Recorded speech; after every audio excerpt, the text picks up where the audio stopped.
Authenticity. The one word Danger Close always associated with Medal of Honor Warfighter, and I think they nailed it. But I also think that's the big reason why a lot of people have considered this title a failure.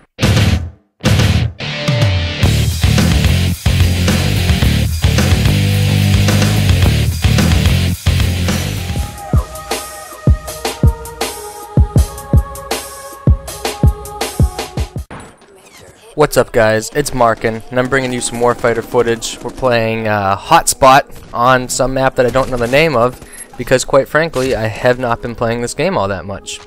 Now, as the intro said, Medal of Honor through Danger Close, I shouldn't say through Danger Close, Medal of Honor in general has always been about authenticity.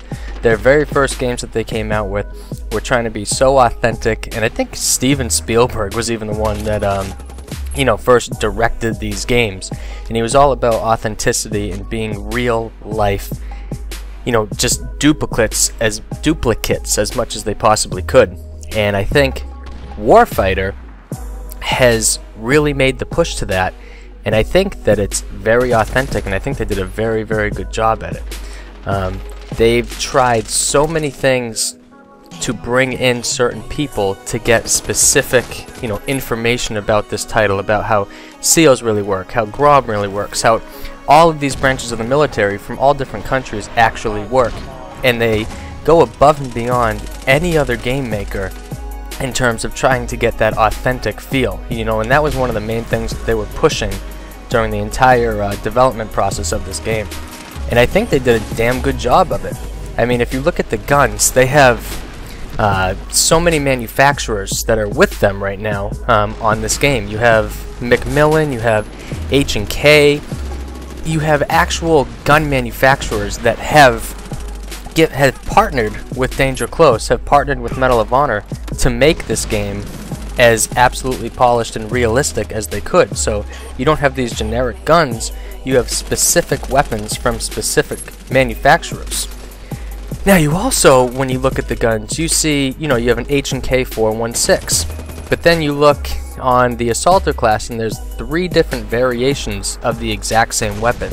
And it seems a little strange that they would go through all the authenticity and all the trouble of actually having these real manufactured guns, but then have 3 different types of the exact same weapon. I don't know, I just think that's kind of strange. And I think with this game in general, if you guys haven't heard, overall, I shouldn't say overall, if you guys haven't heard, the Navy SEALs that helped work on this game right now are getting reprimanded by the government.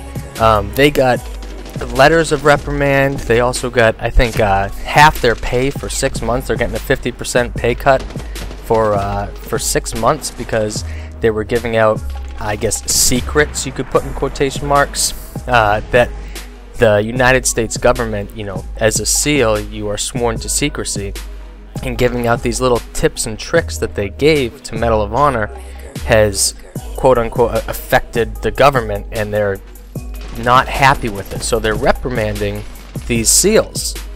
And I think once that happened with Danger Close, and the government actually came in and, started making a big deal about this, EA kind of took over and took the reins of this game.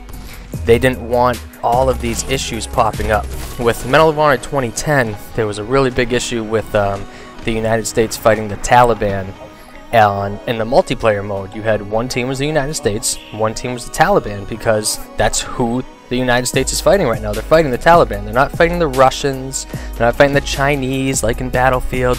They're fighting the Taliban. So it makes sense from an authentic standpoint to make the United States fighting the damn Taliban. So in 2010, there was such an uproar with parents and families of fallen soldiers that you actually played as Taliban fighting the United States. There was such an uproar of it that they actually pulled the game from shelves in military bases all around. It was crazy, and I think that really hurt the game in terms of sales. And I think that's a lot that's happening in Warfighter as well. They were going down the same path, and EA saw that, and once the government got involved, they stepped right in. They were getting pressure from them, and they, I think, really cut down on what the game could have been. The authenticity of it is just not what it should have been. You don't hear from Danger Close involving this anymore. You know, it's all EA. Every single statement you get is from EA. It's not from Danger Close. So maybe the fact that in terms of, you know, the weapons only having, you know, having 3 types of the exact same weapon, maybe it wasn't made that way to, you know, to start out with. Maybe they had more manufactured. Maybe they had Remington signed up. Maybe they had other manufacturers of guns that actually pulled out once they realized that the government was, you know, getting involved into this and, you know, making it a big deal. So I think in terms of the failure of Medal of Honor, especially Warfighter, I think, you know, it's because EA's really taken over and they're scared and they're frightened about, you know, the government trying to take over the games and them losing sales. And, you know, like just like those Navy SEALs that got, you know, letters of reprimand, they got their docked pay and everything, they're scared that, you know, their game will get pulled off shelves, they're going to be losing money, and I think that has a lot to do with it. I mean, the game is plagued with bugs right now, but I think they pushed an unfinished product. I don't think they were able to finish the game because EA wanted it out at a specific time, a specific date, and they just weren't able to do that. So, all in all, it's EA's fault. Alright guys, thanks for watching till the end of the video, and I'll catch you later. Thanks for sticking around to the end of the video, guys. I have up my 2 recent vids. I have episode 1 of my Halo University. It's a tips and tricks series to get you better at Halo 4. This episode's going over the DMR, so if you haven't checked that out, definitely check it out. And on the right, I have my full review of the Warfighter multiplayer and what I think about it. And as always, if you're new to the channel, haven't checked me out before, click on my name at the bottom there and I'll sub you right up. Thank you.